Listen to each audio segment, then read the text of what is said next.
là d'autant plus parce que c'est Charles Penquin qu'on reçoit ce soir. Et c'est, à mes yeux, une des figures les plus intéressantes de la poésie contemporaine. J'avais dit la semaine dernière, c'est notre grand poète national.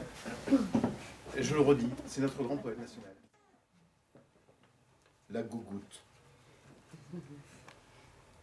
Ça colle dans la tête. Ça fait des grumeaux.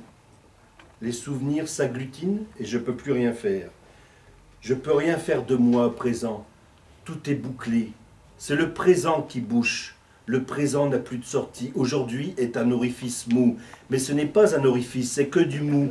Et c'est le temps qui mollit tout dedans. Le temps est mou pour nous. Tout le temps du nous, ça n'est plus que le temps du mou. Et ça nous troue en tout, mais ça troue mal, ça tourne en bouche, ça boucle et ça nous boute en touche. Nous sommes les actuels bouchers d'un temps tout mou qu'aura boulotte dedans. Il n'y a pas d'actualité pour les tout mous. Il n'y a qu'à tout laisser vaginer en paix, c'est tout. Il n'y a qu'à ça qui plaît, le vaginal. Mais ce n'est pas pour nous, car il n'y a pas de nous. Il n'y a qu'un tas tout seul et rendu imbitable. Un tas sans plus de portée et pas de main secourable. Juste une fuite désespérée dans quelques trous, une descente vers les organes, un puits où s'entasser pour soi tout seul et sans visite. Voilà ce qu'on est réellement, au pain sec et à l'eau, avec un entourement d'oreilles et d'yeux, un entourement d'images, puis un entourement de paroles. Ce n'est pas nous qui parlons, c'est l'entourement. C'est ça qui nous ramène à la science. La science de ce qu'on serait seulement qu'un élément de nous-mêmes. On n'est qu'un bout, avec tout l'entourement, un tas tout entouré de soi-disant dire, un tas de soi et dire, en dires et actes, tout recouvré comme enterré dans son seulement. On y avance tout doucement, on creuse dans les galeries de sa personne instituée. On fait mine de s'intéresser à ce qui nous tient debout, mais on reste accroupir. On entend que l'humeur sèche d'un coup, que plus personne n'ait soif, car ils ont soif, mais ne boivent jamais. Ils prennent la petite goutte, c'est la gougoute, comme ils disent tous. Ils prennent tous la gougoute dans la famille. Ça vous en dégoûterait plus d'un de vivre vraiment. Jamais un vrai buveur ici. Jamais quelqu'un à l'œuvre pour tout ouvrir, toujours penché à la petite gougoute. Et elle se raréfie dans la famille. On aura beau mouiller, tout le monde restera au sec avec sa petite personne. Au pain sec et à l'eau, comme ils disent. Avec son bout tout mou, ils auraient mieux fait de s'exploser en vol. Ils auraient mieux fait de se jeter vivant avec le mort. Faire une partie de jambes en l'air avec eux-mêmes. Seulement, on fait jamais partie d'une jambe en l'air. Encore moins avec l'autre. L'autre jambe est soi. C'est peu rempli d'air tout ça. La vie non plus. C'est pas une partie de jambes en l'air la vie. On avance juste les pieds devant. On fait un bout de chemin avec toute la compagnie. Les pieds s'accrochent. Ça fait mine de sourire. Mais tous les corps font la grimace. On nous aurait posé les fers. C'est la compagnie des quatre fers en l'air. C'est comme ça qu'on nous appelle dans le village. Les quatre fers sont comme les frères. Ils foutent la vie en l'air, le plus grand et le plus intrigant. Ils poussent le bouchon jusqu'à devenir intelligent. Le second est fort en gueule. Il donne la messe à qui veut rire. Le troisième se sauve toujours par les petites fenêtres, celles des soupiraux ou du cabinet de toilette. Le dernier est disparate. Il écrit juste comme il pisse. Il pisse souvent durant la messe. Ou alors c'est durant la dictée, dit la maîtresse. L'une des maîtresses est la sœur aînée. Elle reste bloquée au premier mot. Les quatre fers remontent la ruelle.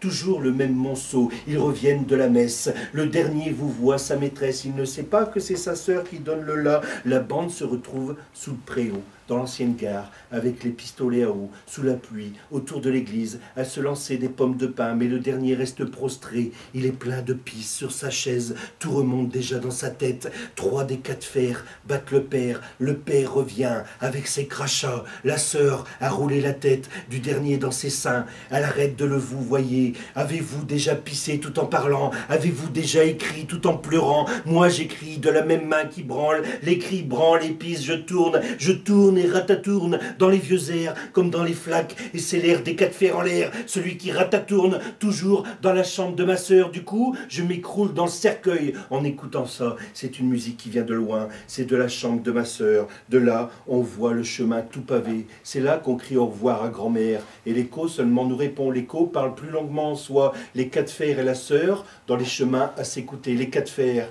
et la sœur dans le crin-crin à tournoyer. Grand-mère appelle ça un crin-crin, car elle passe sur un tourne-disque et ça craque. Les quatre fers n'écoutent pas le même craquement, chacun tournoie dans son chacun. Moi et ma sœur, on s'écoute tous les deux, on s'agglutine au fond d'une caboche. C'est les Pink Floyd, du crin-crin pour héros en carton-pâte. C'est tout collant dedans. C'est à cause de ça tout le graisseux amassé dans la tête. Ça nous fait une belle solitude. C'est ça qu'on nous invente. On s'invente à la solitude et pas autrement. Les quatre fers et la sœur tout au fond du canapé, ils regardent la télé. La sœur leur montre un Beatle qui passe dans la rue, dans la télé. Personne ne le regarde. C'est un pauvre petit Beatle qui marche tout droit et seul. Il est bien entouré pourtant. Il est tout seul, mais bien entouré. On le voit s'enfuir dans le coin de la télé. On le voit bien ici, d'ici le canapé. Tu me dis qu'il est maintenant tout seul et chauve. C'est peut-être pas un petit Beatle, c'est un 10 Years After, ou alors c'était un Pink Floyd. Ils sont tous le même nom de toute façon, sauf que maintenant,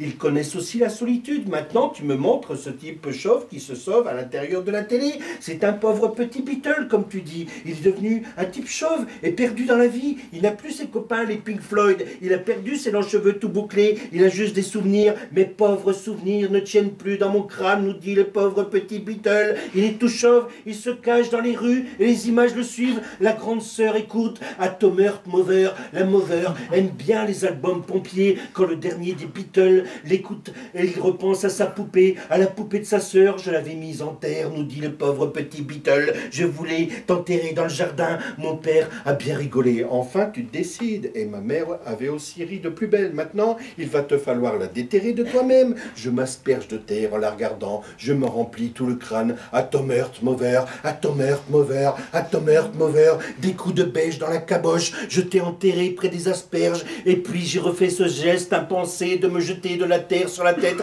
Plusieurs pelletés sur mon visage. Je me souviens que nous suivions la trace d'un pauvre type qui s'éloigne dans les rues de la télé. Il avait été un Beatle ou un Pink Floyd. Il sautait dans les rues et dans les studios de télé. Il faisait des bonds dans la musique. Ses collègues le regardaient d'un sale œil. Il ne l'entendait que d'une oreille. Maintenant, ses frères le regardent toujours d'un drôle d'air. Ils ont fait ce drôle d'air qui est resté pour la postérité. Ils en ont fait une musique pour névroser, du crin-crin chauve. C'est pour leur construire un bel écrin, qu'ils disent, ou un écran pour accompagner leur figure défaite jusqu'à la dernière demeure. Le héros a maintenant sa dernière petite demeure. Il a tout l'écran pour lui. Et pourtant, nous le plaignons. Que va-t-il faire maintenant dans cette télé sans tous ses copains? Ils se sont mariés. Ils sont devenus chauves avec des grosses barbes. La sœur du petit Beatle connaît aussi des barbus. Tu t'es marié à l'un d'eux, dit-il, et je lui ai jeté sa valise pleine de terre dans l'escalier, puis je suis allé me promener vers un trou.